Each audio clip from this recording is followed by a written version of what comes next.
The following is a Comfortably Zoned Radio Network production.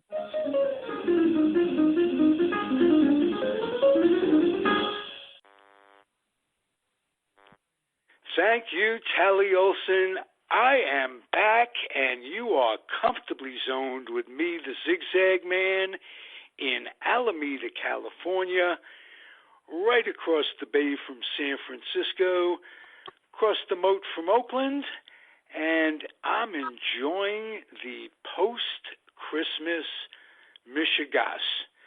Everybody boxing up their crap, bringing it back to exchange it, waiting on lines, jumping through hoops. It's Americana, and I love it. You know, you didn't just tune into this show to hear a bunch of rambling Jew. You tuned in to hear what I advertise. I talk to the most interesting people on the face of the earth, and they all have a passion. Today's guest, he's returning to the airwaves at Comfortably Zoned for perhaps the 80th time. He is Jerry Feitelberg. How are you, Jerry? I'm doing wonderful today. It's a beautiful day in the Bay Area, blue sky, clear. First time in 2 weeks. First time in 2 weeks we got some blue skies, and I'm loving it too. Top of the day. Drive over the Bay Farm Bridge, and you get a beautiful view of downtown San Francisco. We are. Yes. If you take the ferry from Harbor Bay Isle to downtown San Francisco, it's a 20-minute ferry ride. You can't drive it that fast on the freeway. BART takes longer. It's a great, well-kept, not so well-kept secret anymore. That ferry ride beats the traffic in the morning. Now, I haven't been a commuter in, ever. I've avoided the semi-thrill of that all my life. I want to ask you this. Are the ferries becoming incredibly crowded at this point where it's a rush hour, or can you still be comfortable commuting? They're very crowded, and they have limited parking space now. Virtually, if you got to get there early, all the parking spots will be taken up, and the if you park on the street, they have maybe a couple hour time limit, and the police will ticket you. So it's great. You know, as great a hamlet as we have in Alameda, the quality of life in the Bay Area has gone downhill for a long time now, and it naturally carries over to Alameda, which has experienced the least of it, and it's still the best place to live, dollar for dollar, weather-wise, anything else in the Bay Area, proximity to San Francisco, it's great. But, you know, life just has, quality of life, like I say, has decreased in the last 10 years a whole bunch in the Bay Area. Probably in the country, too, but do you agree with me about the Bay Area? Yeah, if you want to go to a basketball game, now it's at the Chase Center in San Francisco, or if you go to the Sharks game down at the SAP Center in San Jose. It's 38 miles from here, from Alameda to the SAP Center, and it will take you have to figure on a minimum of an hour and 45 minutes just to go the 38 miles because of traffic. It may even take longer, closer to 2 hours. So if you want to go down to San Jose and have a dinner or whatever, you better leave by 4 o'clock to get there and so you're not rushing to the stadium for a 7:30 start. And the same thing going to the new Chase Center. When the Warriors played here in Oakland, it was an easy commute from Alameda over to the stadium. a 10 and 15-minute drive. Now, if you're going to a 7:30 game in San Francisco, there's limited parking. It's very expensive. The Warriors were getting $40 a game when the Warriors were here in Oakland, and I don't know what they're getting now in San Francisco. It's probably $50 for the game. The tickets are off the charts anyway. And if you take Bart in, you can take the. I believe they have transportation going down 3rd Street. It will take you right to the Chase Center to see the Warriors play. The arena is gorgeous. It's magnificent. It's state of the art. It's beautiful. Great food.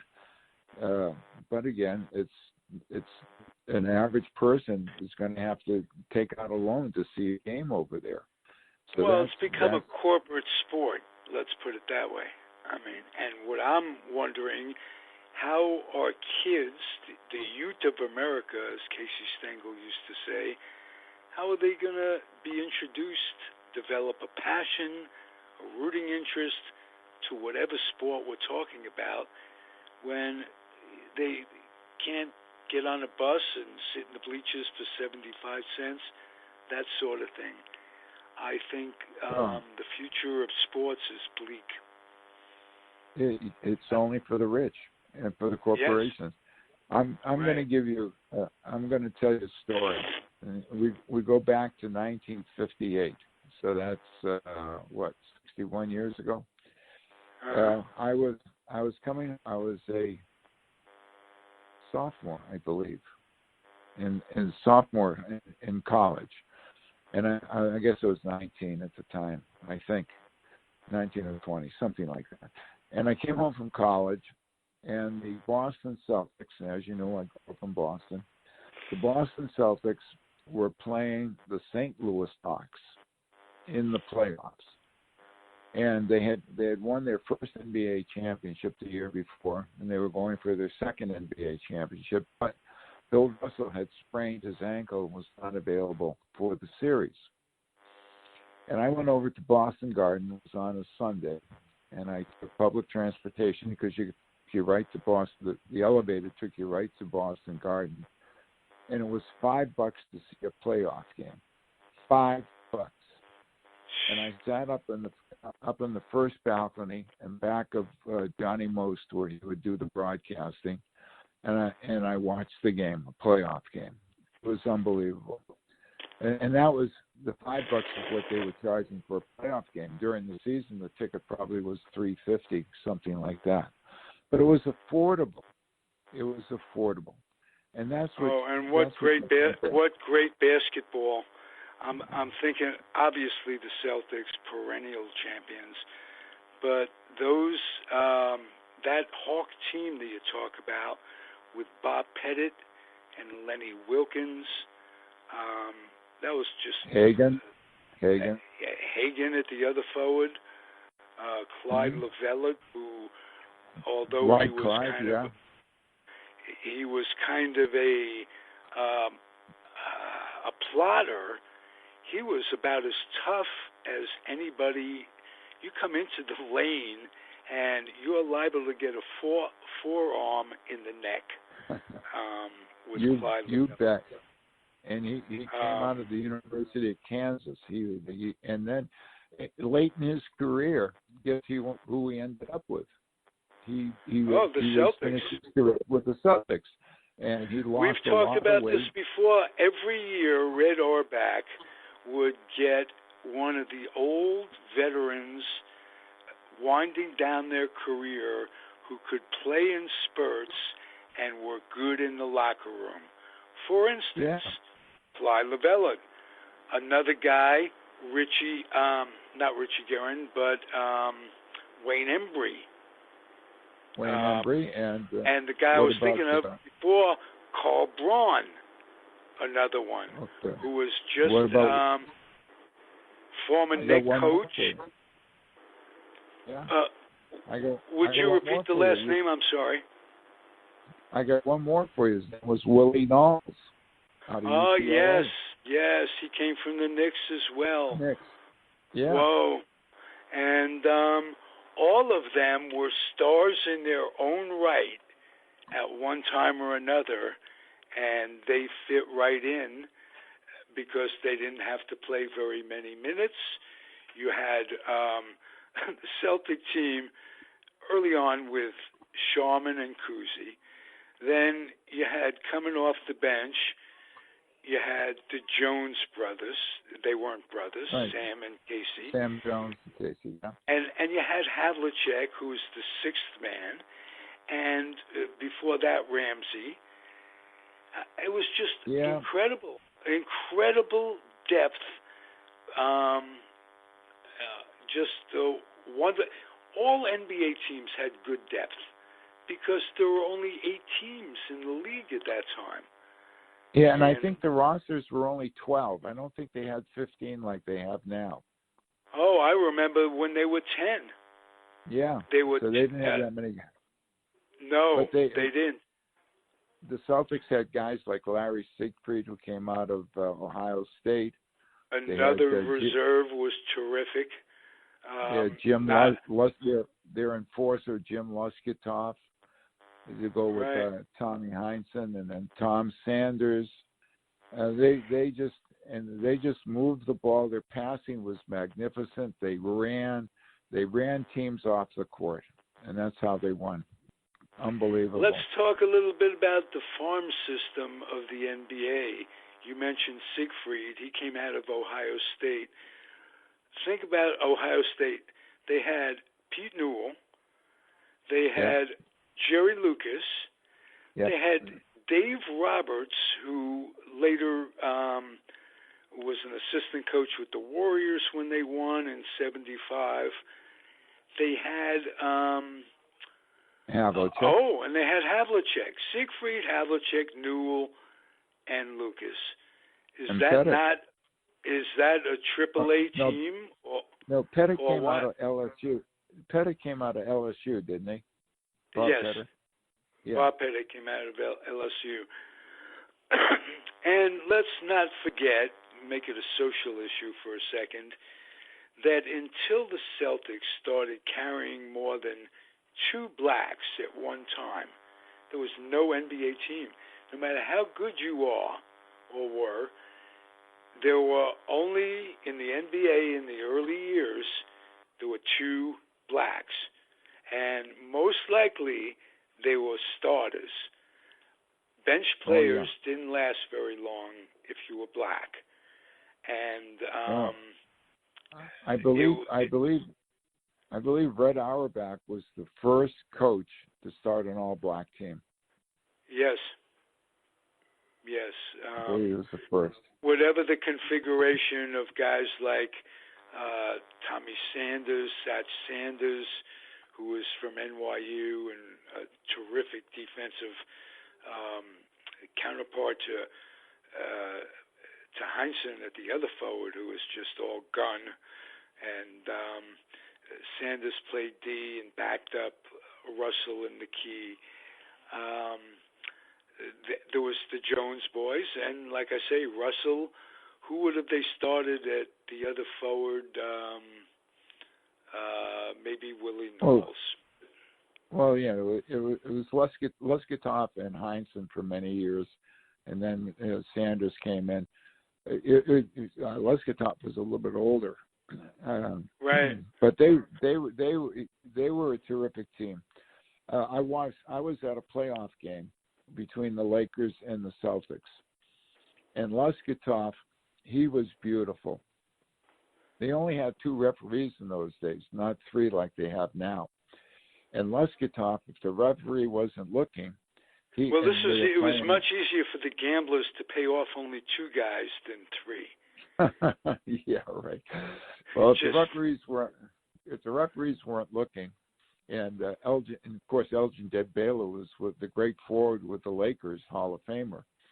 Right. Baylor would be with his back to the basket, would be moving in, and Lusketoff would grab the back of his shorts and hold him so he couldn't turn on him. And if he got caught, he had they got a couple. In those days, they used to have. Didn't they have one-on-ones in those days? If you committed a reach-in foul or a grabbing foul before the shot, you got one shot, and if you made it, you got another shot. Yes, I remember that. Yes, unless it was the ball out. Unless it was a shooting foul. Right. Yeah, and there was no 3-point. There were no 3-pointers in those days. There was no 3-pointers. The other thing that you have to keep in mind, back in those days, all the college guys went to school for 4 years. There was no one and done. There was no one and done. The kids went to school, got an education, came out and played basketball professionally. Absolutely. So, yeah, and today the kids are coming in 19 years old. They're young men, and they have a lot of growing to do when they come into the N.B.A. They're traveling, they're making a lot of money. I think the minimum salary in the N.B.A. is just slightly under $1 million a year. You give $1 million a year to a 19-year-old kid with no life experience. You hope that they don't blow it, but that's what's happening. Oh, and no reason to think they would. He says sarcastically. You read about players who have made millions of dollars, and you read about their lives today. Folks go through a lot of money, and it's a social thing too. It's what the worth of money is, and they think you're going to make it all your life. You're mistaken there. Used to being pampered, another thing. It's tough. You have business people taking advantage. You have hanger-oners, or whatever the hell they are, and of course the expense of drugs and life in the fast lane. It's society. Yeah. It's nice. It's nice. It's nice to see when young men come in and they have solid families behind them. But a lot of kids come out of the ghetto. They go to a university for 1 year and they're one and done, and they're in the N.B.A. They don't get their education, and then they maybe make it 1 or 2 years and they get cut. And then what are they going to do? Some of them go to Israel to play. Some go to Europe to play. Some go to China to play. They're all trying to hang on and to make some money as a professional athlete, but it's not going to last forever. They're just not being pawned off. That, like you say, well, they're playing Europe for a couple of years. They give them big money in Europe too. Yeah. Basketball. It used to be that the big money was here. Isn't always the case anymore. So different times. We were talking before the program, before we did the show, about how in the old days the N.B.A. was sort of like barnstorming all over the country. I remember the Celtics would play several games in Hartford, Connecticut. They would play. They used Hartford as their home court. I'm not sure that they ever went to Providence, but to get people in the stands, they'd have an N.B.A. doubleheader. So you might have the Celtics playing the Knicks, and then you'd have maybe it was the Philadelphia Warriors in those days playing, or the Syracuse Nationals in those days playing the Rochester Royals.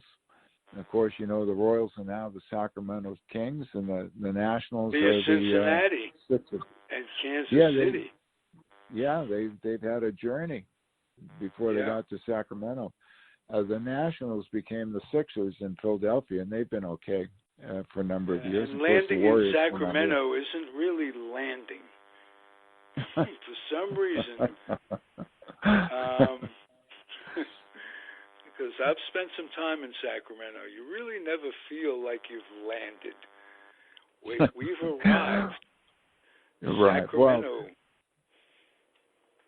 Well, the team has a beautiful new arena. It's maybe 3 or 4 years old, Golden One Arena. It's not quite the Chase Center, but it's a beautiful arena in its own right. and it's a Is nice it out venue towards for the the people. airport? Is it out No, it's towards downtown. the airport? Downtown. Oh, really? Downtown. Yeah, downtown. I'll be darned. Yeah, it's very easy to get to. Nice. You know, there's parking around there, but there's transportation, and it's not too far from the Capitol, so it's there's a lot of activity going around. The Arco Arena, which was way out, I guess the fans went out there to see the Kings play, but one of the problems with the Arco Arena is that the acoustics were so bad that they couldn't get acts to come in there to supplement the income that the arena needed to stay afloat.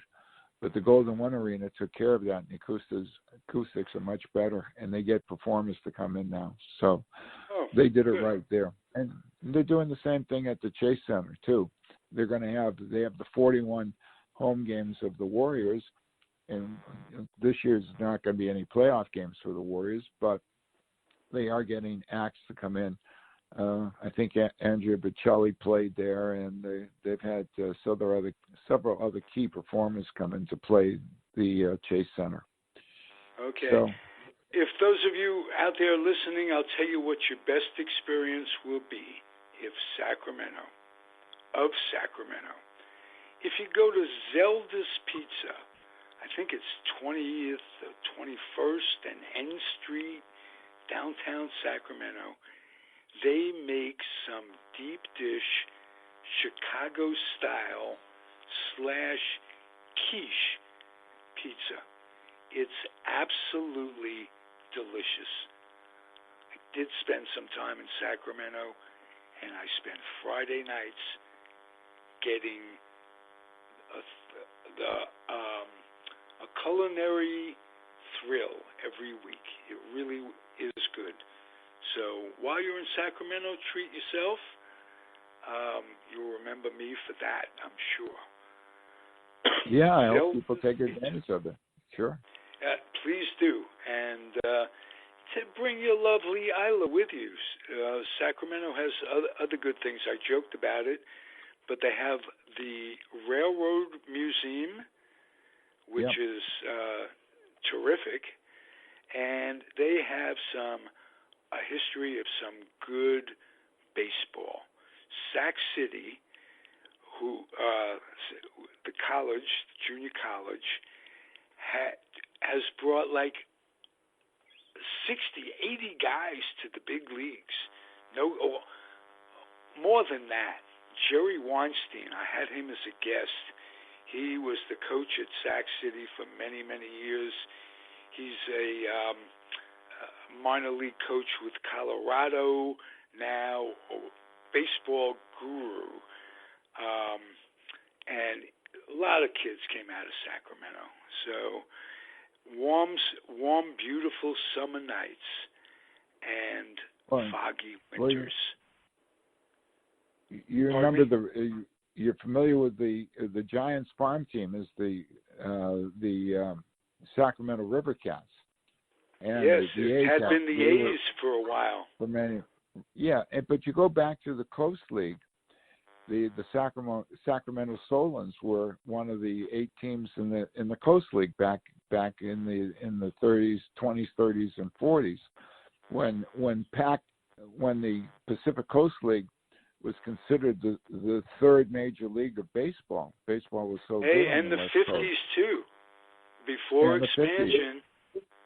Yeah, and there were a lot of players who were making more money playing in the Coast League than going to Major League Baseball. There was a fella on the Oaks in 1948 who was making $13,000, $14,000, and they wanted him to go back east to play in the major leagues for $5,000 a year.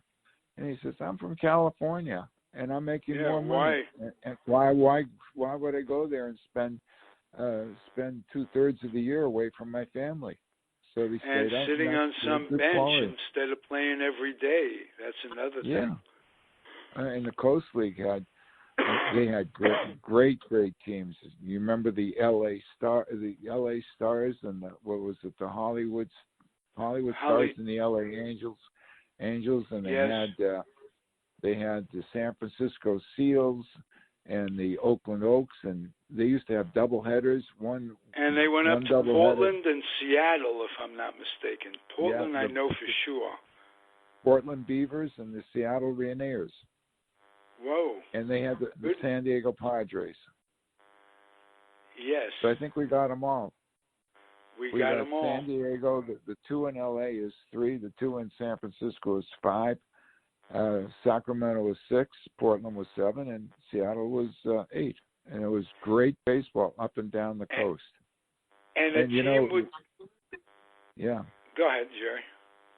Well, one of the books that you ought to read is by David Halberstam, Teammates, about the 4 Red Sox teammates, Johnny Pesky, Bobby Doerr, Dom DiMaggio, Ted Williams.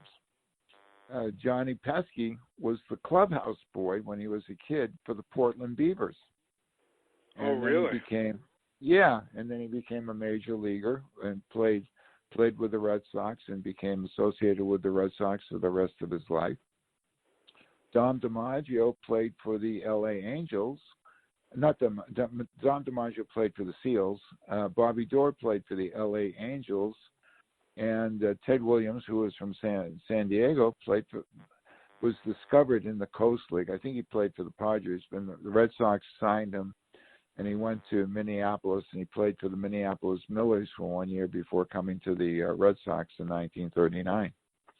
Interesting that Willie played for that same team in the minors, the Minneapolis Millers. Willie Mays. Yes, he did. Yes. I remember that. Yes, he was 19 years old when he came up from the Millers to play for the Giants in 1951. And then, as you recall, the U.S. Army said something to him like, Mr. Mays, we're drafting you for 2 years. And he didn't play in 52 and 53. Played a little bit in 52, didn't play at all in 53. And when he came back, there was it's just another miracle year in 54. If you add those 2 years into his resume, he would have hit over 700 homers. Well, given the fact that you would have had to give him a better ballpark to play in than Candlestick, which killed right-handers. No, he was in New York. They were at the Polo Grounds in those 2 years, 52 and 53. They had I meant he wasn't going to get to 700. With Candlestick, yeah. He still had 660 total. Candlestick, so many of the balls he hit on a line drive out to left field got held up by the wind, and were just outs. Right. Yeah. On deck when Bobby Thompson hit that famous shot heard round the world was Willie. He was on deck. And you were talking about... Did you see that play on TV, or did you just see tapes of it? It's 1954. 51. It was 1951. No, it was 54. The catch, you mean? The catch was in 54, but the Bobby Thompson's home run was in 51. Oh, no. No, I heard about it. My grandfather had taken me to 2 games at the Polo Grounds that year. I was 4 and a half. But I remember distinctly the Giants before Willie was called up, and then after Willie was called up. And but I do not remember being old enough to celebrate that. If you want to talk to somebody who danced around with his dad celebrating, that was Hal Bach, who does a show on this network, does many shows.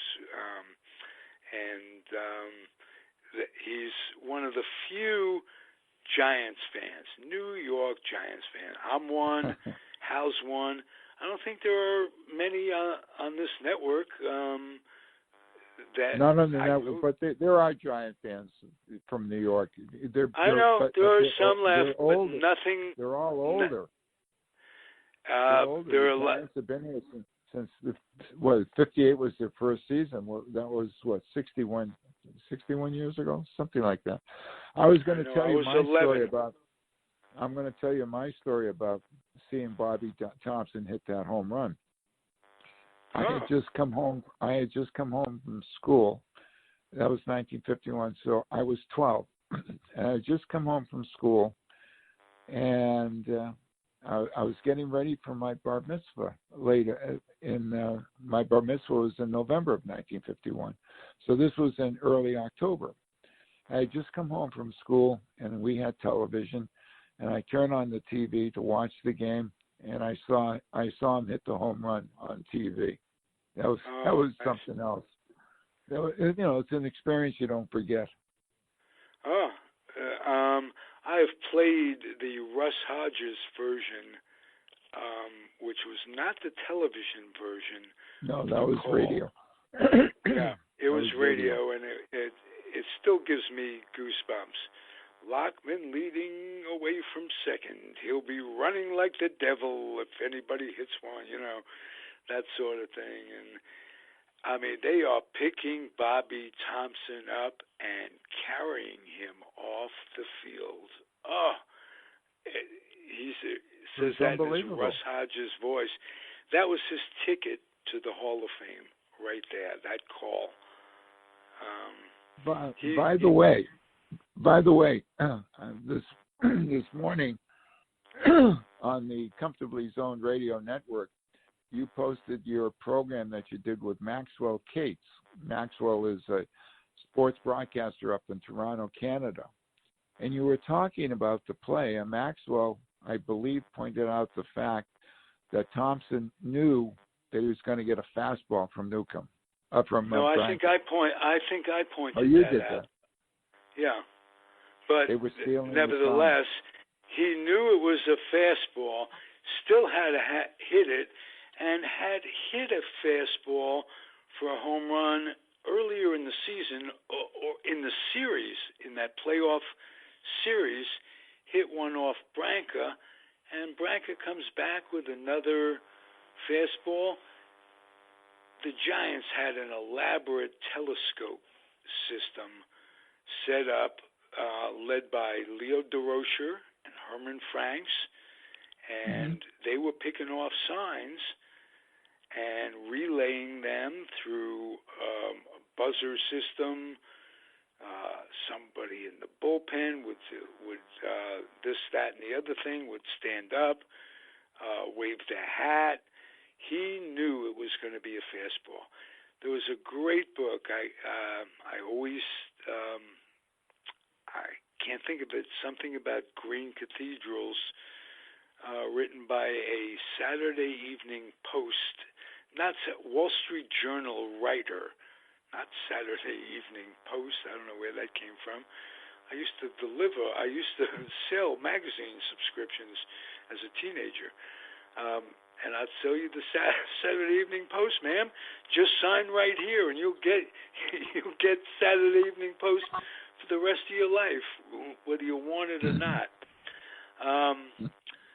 Anyway, he wrote a book about how the Giants had this system, and down the stretch when they were winning all those games,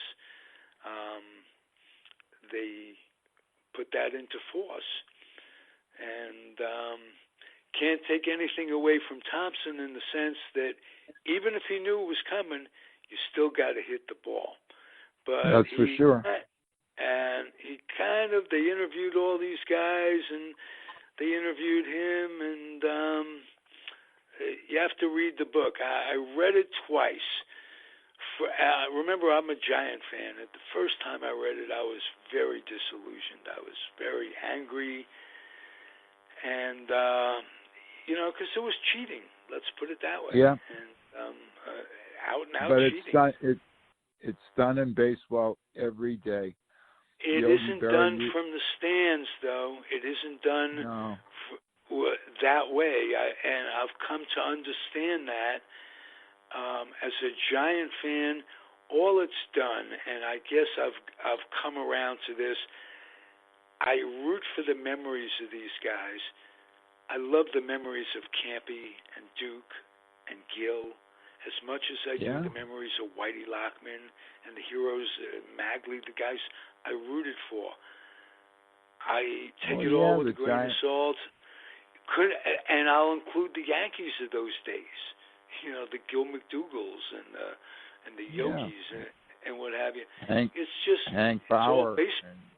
Right, Hank Bauer. I can remember going to Yankee Stadium and sitting in the grandstand, the first row of the grandstand, right above in the right field, right above Hank Bauer, and just getting his attention and having. He had a nephew who came to the schoolyard that I played in. I said, "Hey, do you remember Paul? Do you know Paul, your nephew?" You know, something like that. And he looked up at me and he gave me a thumbs up and he winked at me. And all these memories of the Yankees, I love them as much as Don Mueller and the Giants, in a way. Yeah, I have a dear friend who's from Chicago, and she would go to Wrigley Field and sit out in center field, and she talked to Billy Williams, out in center field, and it was no big deal to talk to the players in those days. They responded. You were so close to the field. You had the same thing in Fenway Park. And as a kid, I'd sit out in the bleachers, and you hang over the bleachers, and you could talk to the players in the bullpen. That's just the way it was. Now you see so many guys walk by. They got their game face on. They just stare straight ahead. Kids are yelling in for autographs. They just keep walk by them. They don't do anything. So everything's changed. They live in gated communities. It's a different world. And and in the old days, you talked about Hodges and Pee Wee Reese and Jackie Robinson. They lived in Brooklyn, and they walked from their homes to the ballpark, and they talked to the fans. You don't do that now. Things have really changed. Yep, it's a different world for everybody, and they're not, like we started to talk about, they're not getting the experience of being at the game with their friends just for the sake of being at the game, instead of it being a social event for some corporate deal where, they can go into the corporate boxes and eat and drink and have a merry old time, and it doesn't really matter who wins the game. What did the Giants charge to sit in the bleachers back at the Polo Grounds, or the Dodgers to sit? I don't know, but I know the Yankees, it was 75 cents to sit in the bleachers. The Yankees were 75 cents. You sit out in right field. The Red Sox were about the same. It would cost a nickel to go on the subway to go there, and so you only needed 10 cents to go back and forth, and the ballpark was 75 cents, so it's 85 cents, and you whatever, I don't know what a drink cost in those days, but you could sit out in the bleachers, and it was nice and sunny on a warm day. You get a nice tan. It was a very pleasant experience. But not, I know. I remember they said, "Are you tan from the sun?" I said, "No, I'm Ralph from the earth." That's my little silly humor for today. I love talking sports with you. It got me off the mind of politics. We don't know what's going to happen. We got the impeachment going on as we speak. It's the winter vacation. You would think it would be important enough. Let's convene now and get it going instead of waiting to after the holiday. But I like what Nancy is doing. She's just not going to have a kangaroo trial, and why give them a reason to do so? I would like it if Justice Roberts takes control and says, you're going to swear to be impartial. Exactly. You're eliminated. If you can't do that, you can't testify. You can't.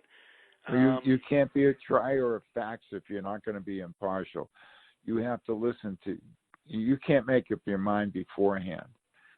Right. And so not not that Schumer and those guys have not made up their minds beforehand. It's become political, but for McConnell to just say, "Hey, I'm talking to the president. We're not going to do anything. I'm not listening. I've made up my mind." At least have the decency to pretend, for Christ's sake, make it seem like we're not living in some third world country.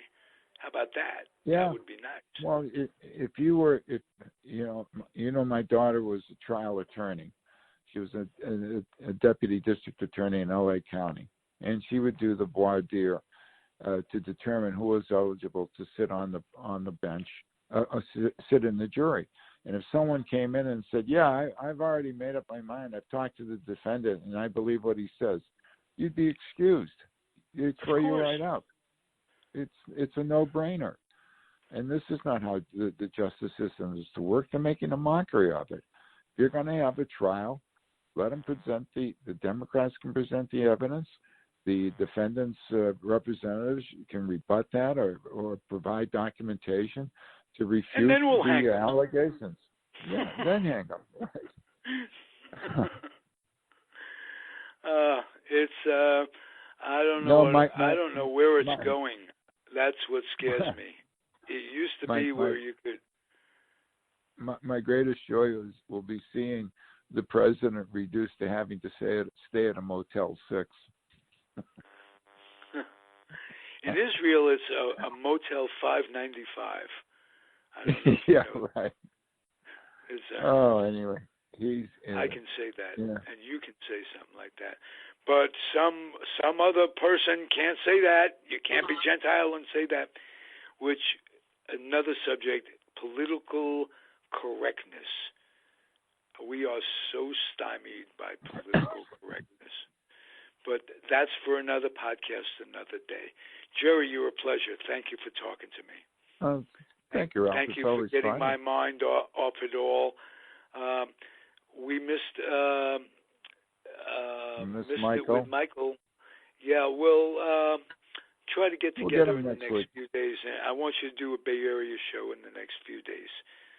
So, well, we're at the end of the year, and another few more days. Little recap. I want to find out. There's some stuff going on with the A's.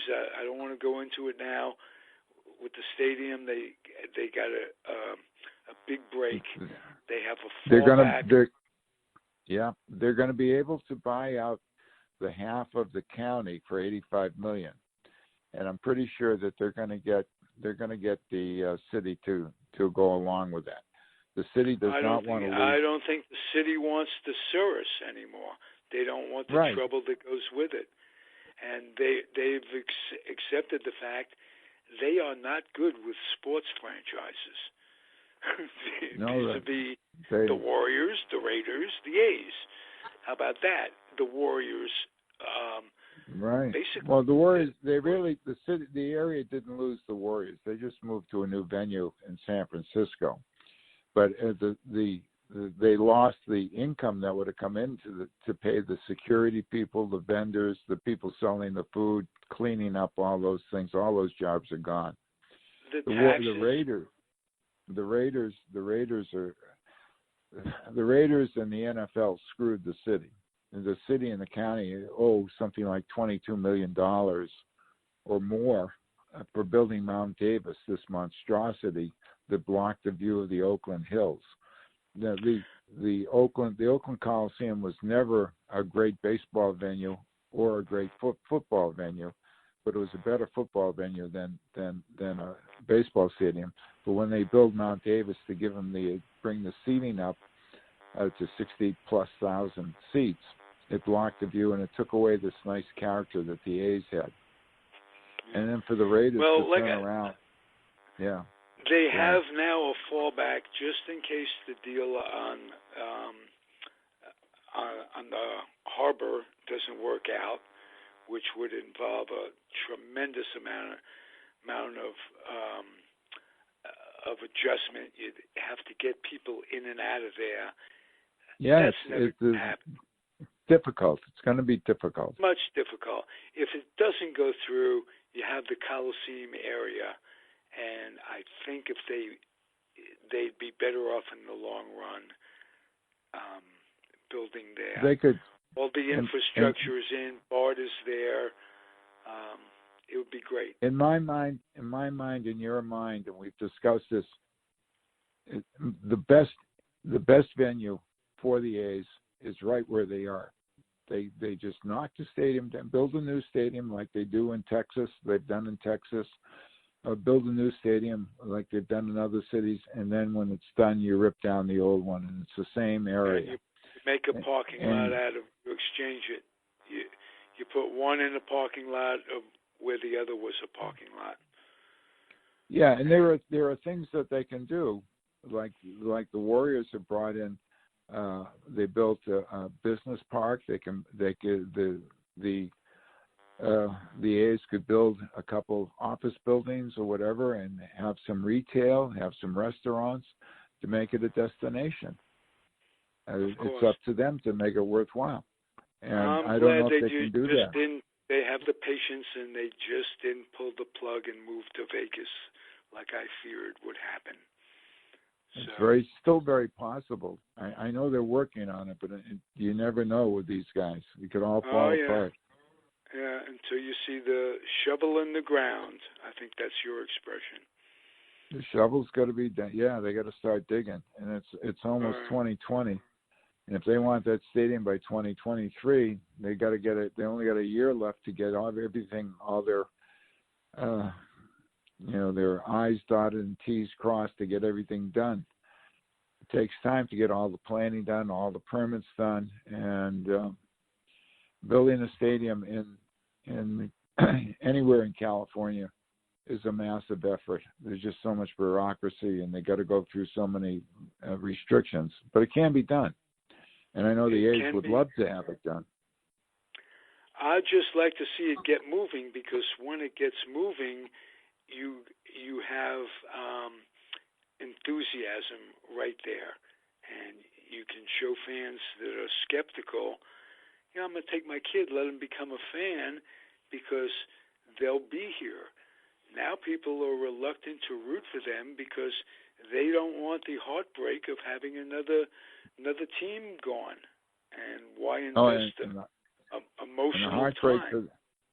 And the heartbreak for the Raiders has been unbelievable. And a lot of the Raider fans, they were so devoted to the team. When they moved to L.A., they would fly down to L.A., go to the L.A. Coliseum and root for their team. Mm-hmm. But I don't know if they can afford to go to the new stadium in Las Vegas. I think the average seat price now is somewhere between $200 and $300 for the game. So if you buy 2 tickets and you have to buy a seat license and you got to do all these things, it becomes prohibitive. If you're paying $200, what's a ticket for the Warriors? Isn't it somewhere same thing? Upwards of 2? Upwards of 2. That's why the average person can't go. When you're paying someone $40 million a year, you got to sell lots of tickets. You got to sell lots of bubble gum to do that. I'll tell you that. Yep. So. All right, Jerry. Thanks for being a guest. TV. You're terrific, and just have a happy, healthy holiday, and Happy New Year. Happy New Year and healthy Happy New Year. New Year and Happy Rockefeller while we're at it. I remember it right. All right. I got to make you laugh, which is one of the things. I can't say I live just for that, but one of the things that's important to me. Be well, my friend. Take care. Adios. All right. Thanks for listening, everybody. Comfortably Zoned Radio Network. I'm Ralph Tycho, and Jerry Feitelberg is the guest. Adios. The proceeding has been a Comfortably Zoned Network production. You are advised to keep your dreams wet, your humor dry, your children and grandchildren out of military recruiting offices and off the laps of clerics who wear dresses. Thank you for listening, everyone. Happy trails.